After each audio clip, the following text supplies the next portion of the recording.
Omogusio Minto is very clear now that Rigathi Gashawa is not going to support your son Fred Matiang'i for his 2027 presidential bid, na ameweza kupeana reasons. One of them ameweza kusema kwamba ni kwa sababu amejihusisha na chama cha Jubilee ambayo imekuwa associated na former president Uhuru Muigai Kenyatta.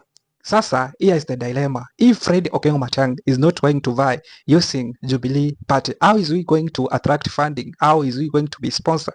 Remember, Uhuru Kenyatta ni mwenye pesa. Matiang'i hana pesa. How is he going to receive funds for campaigns? Here is another dilemma. If Rigathi is not keen in uniting the opposition, how is he going to make William Samoei Ruto a one-term president? How is he going to achieve his objective in ensuring that William Samoei Ruto become a one-term president? Ladies and gentlemen, if you are keen in this analysis, then like this video, give this video a thumbs up. If you are new here, subscribe to this channel, turn on the notification bell so that you are notified every time we post a new video. Now, straight to the point. Hapa Gusii Minto ndete montegerere kabisa na Kenya at large. Rigathi Gashawa is so keen, being a tribal leader, is so keen in winning majority of his seats in the, especially in the mountain, so that he has a strong bargaining power with whoever who is going to be elected as the president. And it's worthy to note that actually, Rigathi Gashawa is so keen, and his main objective is to make William Samoei Ruto a one-term president. How is he going to do that? That is a dilemma in Rigathi Gashawa's camp. In one hand, he's so keen in winning majority seats, especially from Mount Kenya. On the other hand, he's not keen in uniting opposition. This is what Rigathi Gashawa said, and he has given Matiang'i a warning. For Matiang'i to attract the support of Rigathi Gashawa, he must form his own political party. Probably, Matiang'i has a party here, UPA. Maybe he used UPA, but a dilemma to Fred Matiang'i. If he's going to use or form his own political party, how is he going to attract funds? Remember, the key reason why Fred Matiang'i is going to vie using Jubilee Party is a sponsorship, so that he can attract campaign money. Matiang'i ana pesa ya kutosha. Matiang'i tararo sibesa chinyingere ndi turatenga na sustain campaign, so is going to be sponsored by the former president to ensure that he clinches power in 2027. But Rigathi Gashawa is not keen because of why? Because if Fred Matiang'i is going to use Jubilee as a party, that means Jubilee is going to be a dominant party, especially from Mount Kenya. Unajua Jubilee iko na roots za mlima, being led by the former president who come from the region, so is going to be dominant in the mountain, against the wish of the former deputy president who wants DCP, ambayo ni chama chake ambayo aliunda majuzi tu, ikai dominant in the mountain so that he can sweep majority of the seats from mlima. Hiyo ni dilemma kubwa sana. Hiyo ni dilemma kubwa sana. Suppose Matiang'i is going to form his own political party, anaweza kosa kusustain his campaign. Hence, ndoto yake ama ndoto ya upinzani ya kumngoa William Samoei Ruto huenda isitimie.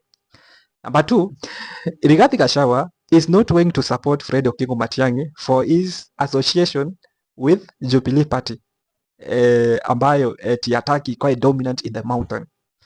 That means is not going to be keen in uniting the opposition. This united opposition is good for William Samoei Ruto, so his objective in making William Samoei Ruto a one-term president is not going to be achieved. Itakuwa ni ndoto tu. Dilemma for Fred Matiang'i and for Rigathi Gashawa and for opposition at large. Watafanya namna gani? Number 1, what they need to do, kitu ya muhimu sana ambacho wanafaa kufanya, wakae chini, Rigathi Gashawa, Uhuru Kenyatta's team, waisaransense, watu wale candid discussion, wamaye the objective is to make William Samoei Ruto a one-term president, because that is the objective. Si eti ni kupigania mwananchi. The objective is to make William Samoei Ruto a one-term president, and that is why sometimes I feel like Matiang'i is good but anassociate watu tu wako na objective ya kumake William Samoei Ruto one time president. That is the only objective. Objective is not kukomboa hii taifa, but the main object, I'm very sure, kusema tu kweli, for those who are keen, Rigathi Gashawa's main objective is to make William Samoei Ruto a one-term president. That is the only objective ako nayo. Sasa sometimes nashangaa, if Matiang'i is so keen, tunampenda, tunaona ako na maono, but why associating with people whose main objective is to make William Samoei Ruto a one-term president? But that is a topic for another day. So, wakae chini na Uhuru Kenyatta's team, waongee vile watakomboa, vile watasaidiana, so that waweze kudeliver presidency in 2007. Otherwise, the division in opposition is good for President William Samoei Ruto. A united opposition is good for them. They are going to meet their objective.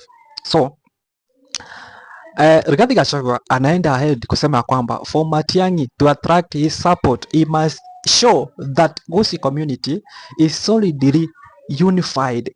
Yani wako pamoja baramo mbali gutigana ati abasaya abakabake the likes of Osoro should actually desist from attacking Fred Matiang'i anywhere in Kisii, and they should not be allowed.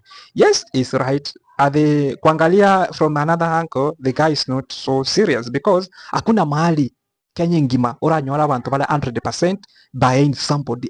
Hakuna hata mtu mmoja na oppose, even him aoni, even kwake in his own constituency please anatoka, his own MP is opposing him, leave alone the MP. People like Moses Kuria, Kimani Chungwa and others are opposing. People like Sabina Chege, watu wengi kabisa, kuna watu, baadhi ya watu wanamuoppose from his backyard.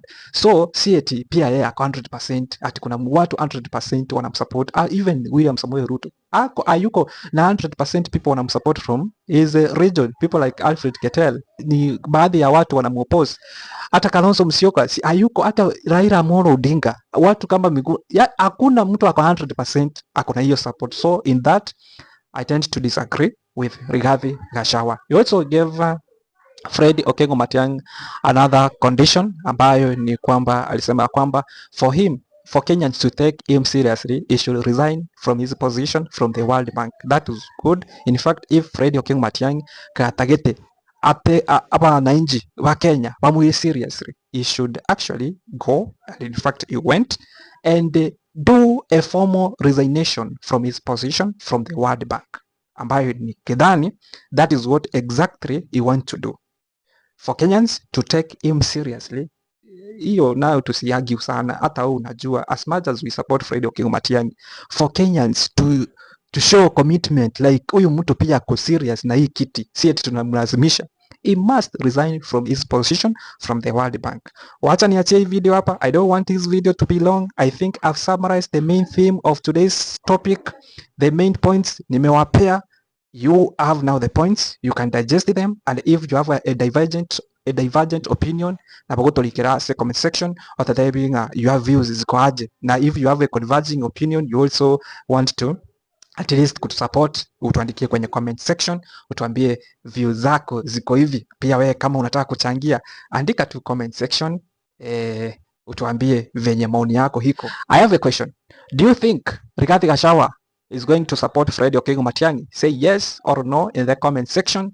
Ladies and gentlemen, that is all for today. My name is SC Bon. This is Gusii TV. Abantu baminto bigambakire mpya muno ase support mwa kwalire kwende mwa nyariko support channel main ni Gusii, but I've considered other people probably about the challenge show kuigwa umuntu weke Gusii no naba Gusii ba minto mbali batali kubwata buya umuntu weke Gusii.